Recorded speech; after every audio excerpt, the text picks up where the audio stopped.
the past 15 or so years, I have been a player on one of those virtual world games where the construction of ideas is as easy as typing commands to a computer. I have a degree in computer science, so I know my way around programming languages.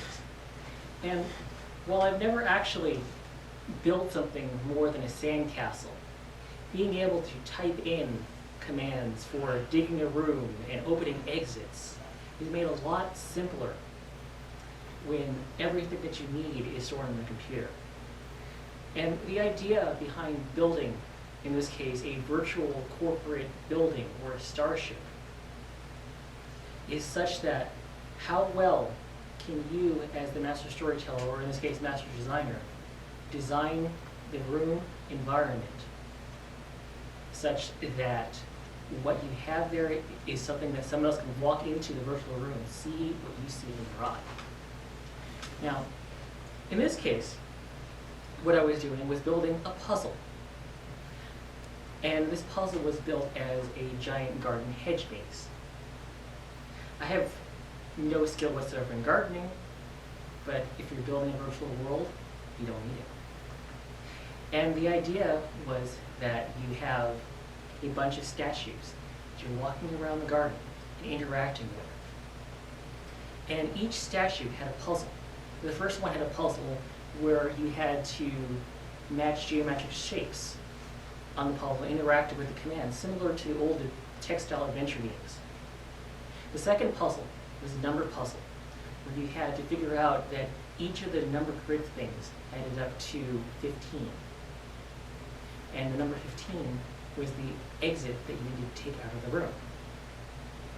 Now, how does this tie in with the idea of being a master storyteller? The problem with building a virtual world, kind of like a real building, is that the structure has to speak for itself. You have to have the exits clearly marked, you have the entries clearly marked, and a path through the building flow that people will follow. So when you're building, whether it's a physical item, or a physical building, or a virtual one, understanding that the people who go through it have never met you, might never meet you, and still have to figure out the way to get to the building is important. Accordingly, when you build something, you have to remember, do you have the instructions that are required for people to navigate your maps? Do you have the instructions that are needed to decipher operating things in that environment? And will it stand the test of time?